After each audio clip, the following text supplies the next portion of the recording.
All right, so on the Bhangra Social with Jags Klimax, we're going to go into the world of football.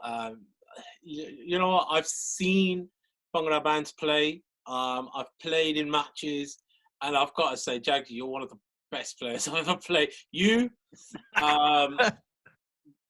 JK still gives me nightmares. JK, good player, man. Left foot. JK's left foot. It's serious. Yeah. True School's pretty decent as well. He's solid. Buta Jagpal, I mean, like, he gets a pass because nobody wants to tackle him. But you're a pretty solid player, man. Not anymore. I used to really enjoy playing football, but now obviously where I gig, I can't afford to get injured, so I don't really play anymore. The only time I play is when obviously we all get together. True School's on the phone. When True School's like, he's like, you got to play. I'm like, leave me alone. He's like, you should Jag, you know. Like, and then when True School tells you got to play, man, you just think, Jackson, you got to come. Listen, Giza, we're doing it for you. You got to play. We're doing it on this day for you. The guy, I swear, you know what? He needs to be in Parliament. You know that. So he need to get him in a part of the cabinet. He would sort coronavirus issue, COVID-19. Get True School, part of the cabinet, the cabinet minister. Giza, he'd sort it. He would sort COVID-19 out, mate. Whack that in a tweet. Yeah, True School would sort it out in about 48 hours. He would.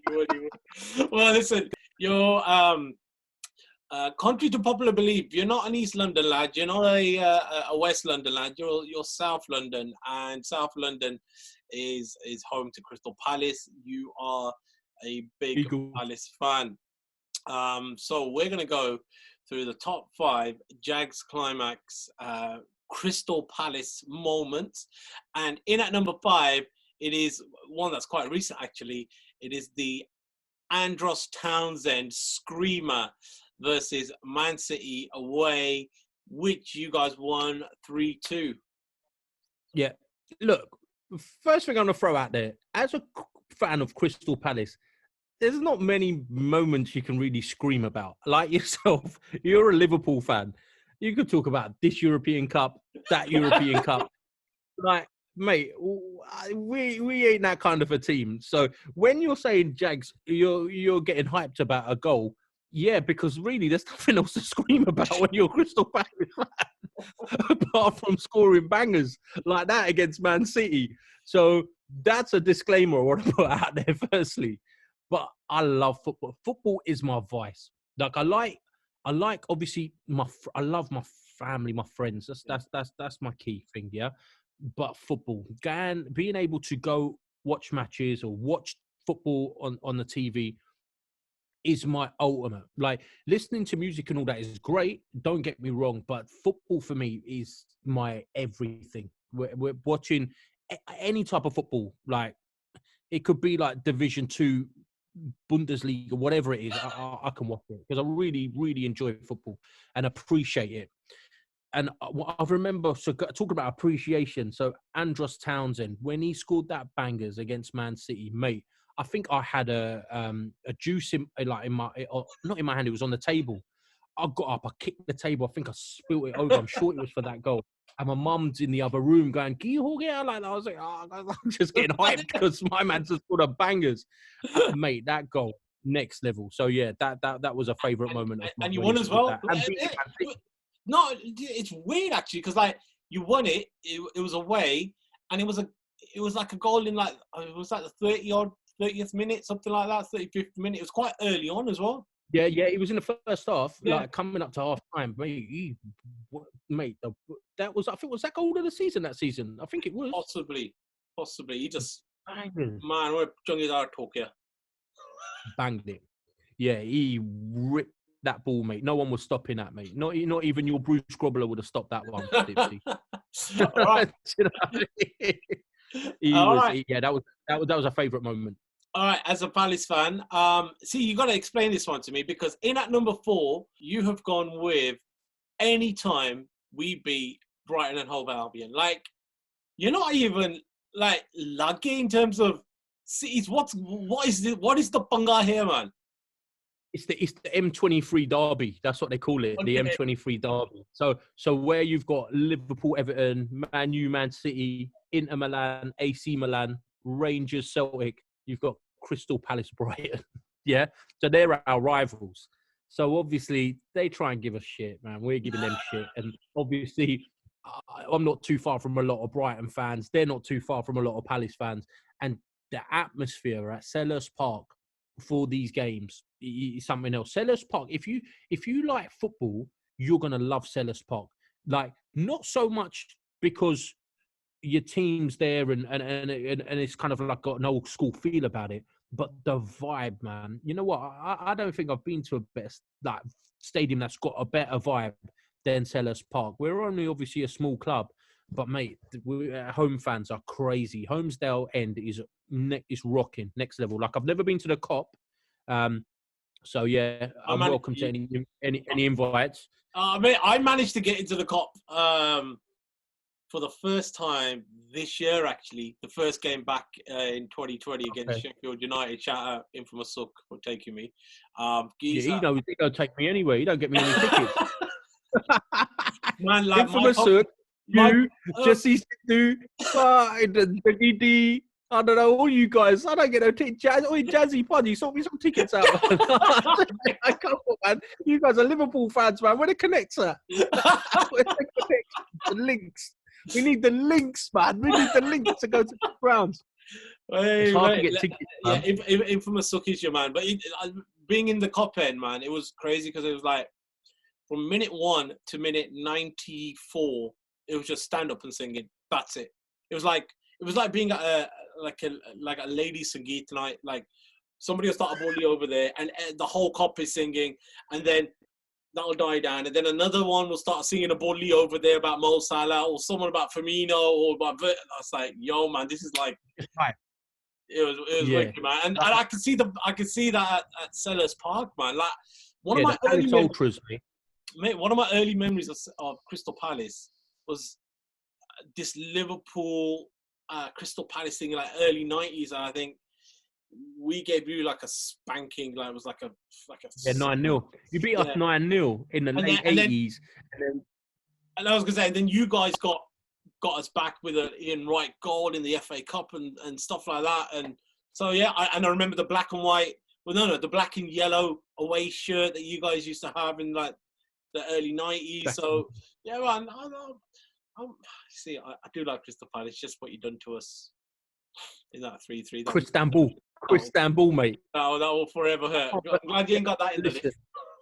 I was gonna put it in there, but because I knew you were a Liverpool fan, I thought, you know what, man, I don't wanna mash the show up.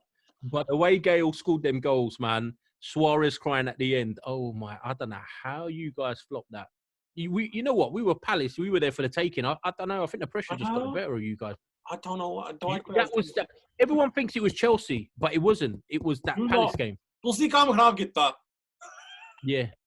But you know what? I'm a Palace fan, but I wouldn't mind. Like, I wouldn't mind if Liverpool won. It don't bother me. Like, if Liverpool won that year, I think they deserve it, man. I remember watching Liverpool that season. What was it? 13-14 season? 12-13? Geezer. Sick football. The football you guys were playing, I was unbelievable, and you deserved to win that. And it would have been good, man, just to mix it up and stuff like that. But so anyway, before I start getting emotional, in at number 3, in at number 3 for Jags Klimax is Crystal Palace moments is a survival Sunday, season 2009-2010. Final day of the season against Sheffield Wednesday, a 2-2 draw, which kept you guys up and sent Sheffield Wednesday down. It was 2-2. We were up 2-1. I think Lee scored first, then Ambrose, I think it was, who scored the second goal. You 2-1 up, and then they equalised. And mate, you know, like, it's squeaky bum time, as they say. You're thinking, well, 2-2. They score. This is it. It's a problem. Blah blah blah blah blah. And they scored. I think it was like 80, like right at the end as well. It was like 87. Geezer. It was stressful, but because we were going to get knocked down into the first division, that's beastly. Like, you know what I mean? You don't want that to happen. But yeah, we stayed up. There was hype, like just around the everywhere. If you went into Croydon and all the rest of it, it was like nuts, man. Like the vibe, everything, that everyone was up, the flags were right, everything. It was yeah,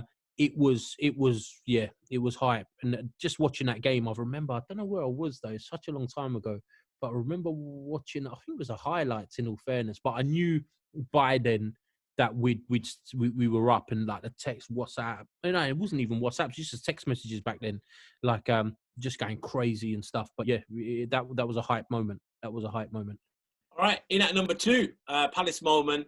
It is I'd say the journey back to the Premier League, 2012, 2013. You had a playoff final. You guys had a semi against, I think you finished 5th in the league, and then you had a semi-final with Brighton Albion. Right, we beat Mad Amex, and then it was a final. I just remember I didn't get tickets to Wembley or nothing. We were in a pub called the Crown and Pepper in Croydon, which is quite a famous place. Banging food in there as well, Indo-Chinese they do. And we had wicked seats, and it was Kevin Phillips' penalty. He was, and then a few. Listen, in this pub you could hear a pin drop because it's a Palace pub, because it's slap bang in the middle of Croydon. And mate, I'm telling you, you know what? People, like, I was sweating. I was thinking, we've got to play the big guys now. We've got to get out. This was our chance. When he banged that in, I'm telling you, it was like an earthquake had hit the pub. It went crazy. The vibe, everything.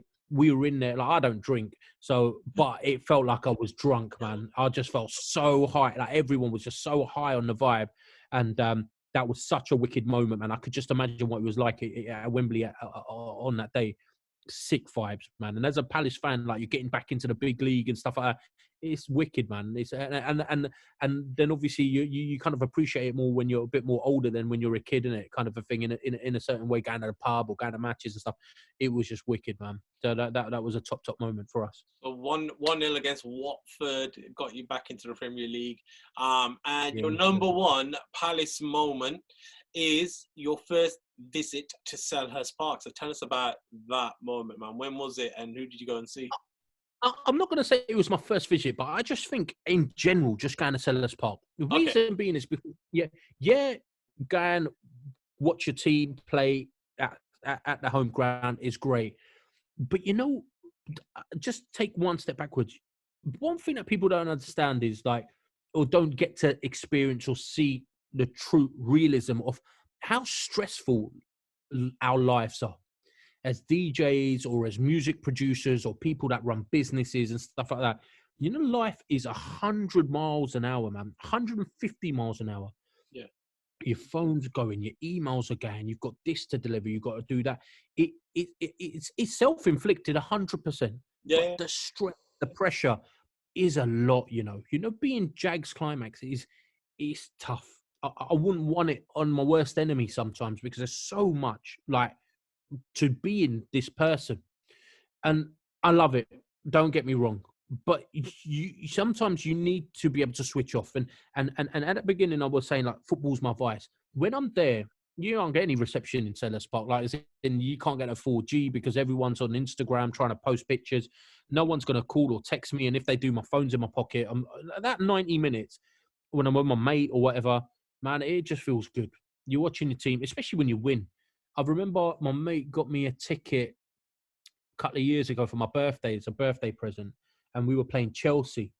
And you know what? It was in October. My birthday's in October. And, I had a hard year, man. Like, as in just working professionally, personally. I had so much going on. And my mate got tickets for Chelsea. And you know what? Put my phone in my pocket and we won. We beat Chelsea that day. And you know what? I just, for that 90 minutes, man, I felt like I had no worries, man, in my life at all. Like, no stresses, no nothings, not worrying about having a DJ here or this email or having to produce this track or whatever. I just felt like there was nothing, no negative in my life, man.